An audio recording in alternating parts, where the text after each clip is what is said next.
नाजरीन, हमारी आज की वीडियो बेहद इंफॉर्मेटिव होने के साथ साथ दिलचस्प भी है, क्योंकि आज की वीडियो में हम आपको एक इस्राएली जासूस के बारे में बताएंगे जिसने दुनिया के बड़े बड़े ऐवानों को हिला कर रख दिया था। जी, हम बात कर रहे हैं एली कोहन की। उन्हें इसराइल का सबसे बहादुर जासूस भी कहा जाता है। वो जासूस जिसने न सिर्फ 4 साल शाम में दुश्मनों के दरमियान गुजारे, बल्कि वहाँ इक़्तिदार के ऐवानों में भी ऐसे ताल्लुकात बनाए और आला सतह तक पहुँचने में भी कामयाब रहा। ये सब किस तरह से हुआ, आपको यकीनन इस कहानी को सुनकर दिलचस्प लगेगा। वैसे तो एली कोहन की पैदाइश मिस्र है। वो 24 दिसंबर 1924 को अलेक्जेंड्रिया में पैदा हुआ। उनका ताल्लुक एक शामी यहूदी ख़ानदान से है। उनके वालिद 1914 में शाम के शहर हलब से अलेक्जेंड्रिया मुंतकिल हुए थे, और फिर जब इसराइल का क़याम अमल में आया तो मिस्र के कई यहूदी ख़ानदान वहाँ से निकल गए। 1949 में एली के वालिदैन ने भी यही फैसला किया और इसराइल जाकर आबाद हो गए। लेकिन उस वक्त एली इलेक्ट्रॉनिक्स की तालीम हासिल कर रहा था, इसलिए उन्होंने मिस्र में रहकर अपनी तालीम मुकम्मल करने का फैसला किया। इंसाइक्लोपीडिया ब्रिटानिका के मुताबिक अरबी, अंग्रेज़ी और फ्रांसीसी ज़बानों पर गज़ब का अबूर रखने वाले एली में इसराइली खुफिया एजेंसियों की दिलचस्पी पैदा हुई। 1955 में एली कोहन जासूसी का छोटा सा कोर्स करने इसराइल गए और फिर वापस मिस्र आ गए। स्विस बहरान आया तो उसके बाद दूसरे लोगों के साथ उन्हें भी मिस्र से निकाल दिया गया और 1957 में वो मुस्तकिल इसराइल आ गए। यहाँ आने के बाद 2 साल बाद उनकी शादी हो गई। उनकी बीवी, जिसका नाम नादिया मुजालिद है, वो इराकी यहूदी थी। शादी के बाद 1960 में खुफिया एजेंसी में भर्ती होने से पहले उन्होंने बतौर मुतरज्जिम और अकाउंटेंट भी काम किया। इस काम का मकसद यही था कि जब उनकी अंडर कवर एजेंट शनाख्त हो तो वो अपनी इस शनाख्त पर इस नौकरी का पर्दा डाल सकें। 1961 में सिपाही की बाकी की ट्रेनिंग मुकम्मल करने के बाद एली अर्जेंटीना के शहर ब्यूनस आयरेस पहुँचे, जहाँ उन्होंने बतौर शामी शहरी अपना कारोबार शुरू किया। वहाँ उन्होंने एक नए नाम से शनाख्त बनाई, यानी कि वो वहाँ कामिल अमीन थाबुत बनकर रहे। इस नाम के साथ एली ने जल्द ही शामी बाशिंदों के दरमियान ताल्लुकात बनाए और शामी सफारत खाने में काम करने के बाद आला एहलकारों से दोस्ती करके उनका एतमाद हासिल कर लिया। उन आला तरीन ओहदेदारों में शामी मिलिट्री अटैचे अमीन अल हफीज़ भी शामिल थे, जो बाद में शाम के सदर बन गए थे। काफ़ी ऊंचे दर्जे के लोगों से ताल्लुकात बनाने के बाद फिर एली ने अपने बारे में अफवाहों को उड़ाना शुरू कर दिया कि वो जल्द अज जल्द शाम वापस जाना चाहता है।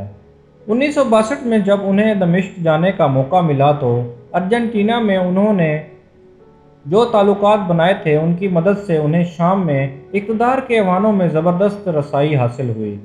अपने कदम जमाने के फ़ौरन बाद उन्होंने शामी फ़ौजी से वाबस्ता अहम खुफिया मालूमात आहिस्ता आहिस्ता और मोहतात अंदाज में इसराइल तक पहुंचानी शुरू कर दी। एली की जासूसी और इसका तरीक़ाकार इसराइलियों को बहुत पसंद था। जब 1963 में शाम में इक़्तिदार बदला, बाज़ पार्टी को इक़्तिदार मिला और उस हुकूमत में बहुत से ऐसे लोग थे जो अर्जेंटीना में एली के अच्छे दोस्त रहे थे। ख़ास तौर पर शाम के सदर अमीन अल हफीज़, जो एली के अगला टारगेट थे। शाम में तख्ता उल्टने की क़यादत में भी वही सरे फहरिस्त थे। यूँ अमीन अल हफीज़ ही वन एंड ओनली लीडर के तौर पर उभरे और सदर बन गए। एली अमीन अल हफीज़ के बहुत करीब थे और ऐसा कहा जाता है कि अमीन कोहन पर इतना एतबार करते थे कि उन्हें नायब वज़ीर दिफा बनाना चाहते थे। अब यहाँ पर 2 नज़रियात पैदा होते हैं। शाम के कुछ मौरखीन ने इस बात पर भी इसरार किया है कि अमीन अल हफीज़ दरअसल एली की कुछ हैसियत से आगाह थे, लेकिन फिर उन मौरखीन को खामोश भी करवा दिया गया। बहरकैफ हम एली की जानिब आते हैं, जिसको न सिर्फ फ़ौज की खुफिया मीटिंगों में रहने की इजाज़त थी, बल्कि उन्हें गोलान की पहाड़ियों में शामी ठिकानों का दौरा भी कराया गया। उस दौरान में गोलान की पहाड़ियों के हवाले से शाम और इसराइल के दरमियान काफ़ी कशीदगी थी। एली ने शामी फ़ौजियों को गर्मी से राहत के लिए यूकलिप्टस के दरख्त लगाने का मशवरा दिया और ये दरख्त लगाने में भी बहुत मदद फराहम की। कहा जाता है कि 1967 की जंग में उन दरख्तों और गोलान की पहाड़ियों के बारे में भेजी जाने वाली खुफिया मालूमात ने اسرائیل کے ہاتھوں شام کی شکست کی بنیاد رکھی تھی۔ انہیں درختوں کی وجہ سے اسرائیل کو شامی فوجیوں کے ٹھکانوں کا پتہ لگانے میں مدد ملی تھی، یعنی کہ علی صاحب بہت دور کی کوڑی لائے تھے، بس مسلمان یہودی کی اس محبت شیریں میں لپٹے زہر کو محسوس نہ کر پائے۔ اب ہم آپ کو ایلی کوہن کے پکڑے جانے کا بھی قصہ سنا دیں، کیونکہ یہ محاورہ عام ہے کہ 100 سونار کی اور 1 لوہار کی۔ سب سے پہلے ہم آپ کو ان کی کمزوری بتاتے چلیں کہ جاسوسی پر زبردست پکڑ کے باوجود ان میں لاپرواہی کا عنصر بھی شامل تھا، اور ان کے پکڑے جانے کی وجہ بھی یہی بنی۔ انہیں ان کی اسرائیلی ایجنسی کی جانب سے بار بار متنبہ کیا جاتا تھا کہ وہ زیادہ روانی سے ریڈیو ٹرانسمیشن نہ کریں، لیکن ایلی شاہد خود کو اصل کاڈیجے سمجھنا شروع ہو گئے تھے۔ وہ اسرائیلی ایجنسیوں کی نصیحت کی پرواہ نہیں کرتے تھے۔ جب جنوری 1965 میں شام کے انٹیلیجنس افسران کو ان کے ریڈیو سگنل کی بھینت مل گئی اور انہیں ٹرانسمیشن بھیجتے وقت رنگے ہاتھوں پکڑا گیا، فوری طور پر ان کو حراست میں لے لیا گیا۔ صرف چند دنوں کے اندر اندر واقعات تیزی سے رونما ہوئے۔ ایلی سے پوچھ گچھ کی گئی، ان پر مقدمہ چلایا گیا اور سزائے موت سنا دی گئی۔ اس کے بعد 18 مئی 1965 میں ایلی کو کھلے عام ایک چوراہے پر پھانسی دے دی گئی۔ اسرائیل نے پہلے ان کی پھانسی کی سزا معاف کروانے کے لیے عالمی سطح پر مہم چلائی، لیکن شام نے سختی سے انکار کر دیا۔ ایلی کی پھانسی کے بعد اسرائیل نے ان کی لاش مانگی، لیکن شام نے اس سے بھی انکار کر دیا۔ کہا جاتا ہے کہ ان کے ہاتھوں میں ایک گھڑی تھی جو ایلی نے پکڑے جانے تک پہنی ہوئی تھی۔ ایلی کی موت کے 53 سال بعد 2018 میں ایلی کی وہ گھڑی اسرائیل کو واپس ملی۔ اسرائیل کے قبضے میں یہ گھڑی کب اور کہاں سے آئی، اس کی تفصیلات نہیں بتائی گئیں۔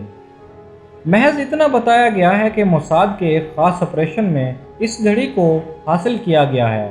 اس گھڑی کے ملنے پر اسرائیلی وزیر اعظم بنجمن نتن یاہو نے کہا تھا کہ میں اس جرأت مندانہ آپریشن کے لیے موساد پر فخر کرتا ہوں۔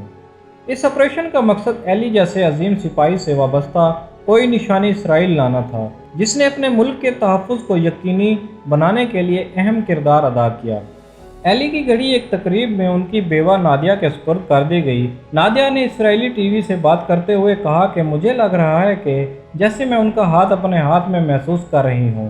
ایسا احساس ہوا کہ جیسے ان کا ایک حصہ ہمارے ساتھ ہے، لیکن اب وہ گھڑی موساد ہیڈ کوارٹر میں نمائش کے لیے رکھی جا چکی ہے۔ اب کہانی کا دوسرا رخ بھی سنیں کہ حفیظ الاسد کے سابق بیورو چیف نے اگست 2008 میں دعویٰ کیا تھا کہ شامی باشندوں نے انہیں خصوصی کارروائی کے ذریعے باقیات کو اسرائیل واپس نہ جانے سے روکنے کے لیے 3 بار دفن کیا تھا۔ شامی حکام بار بار اس باقیات کے لیے خاندانی درخواستوں کی تردید کرتے رہے ہیں۔ ایلی کے بھائیوں ابراہم اور ماریس نے ان کی باقیات کو واپس کرنے کی مہم چلائی۔ 2016 میں ایک شامی گروہ جس نے خود کو شام کے فن کے خزانے کہا تھا، نے فیس بک پر ایک ویڈیو شائع کی جس میں اس کی پھانسی کے بعد ایلی کی لاش دکھائی گئی تھی۔ پھانسی کی موجودگی کے بارے میں پہلے کسی فلم یا ویڈیو کے بارے میں معلوم نہیں تھا۔ اس سب کے باوجود اسرائیل ایلی کو اپنا نیشنل ہیرو مانتے ہیں۔ ناظرین کرام، یہ تھی ایلی کوہن کے بارے میں معلومات۔ اگر آپ بھی کسی شخص کے بارے میں حقیقت پر مبنی معلومات چاہتے ہیں تو کمنٹ سیکشن میں ان کا نام ضرور لکھیے گا، اور جانے سے پہلے ویڈیو کو لائک، شیئر اور کمنٹ ضرور کیجیے گا، اور چینل کو سبسکرائب اور بیل آئیکن کو بھی ضرور دبائیے گا تاکہ آپ کو ہماری آنے والی ہر ویڈیو موصول ہوتی رہے۔ ملتے ہیں پھر نیکسٹ ویڈیو میں، تب تک کے لیے اللہ حافظ۔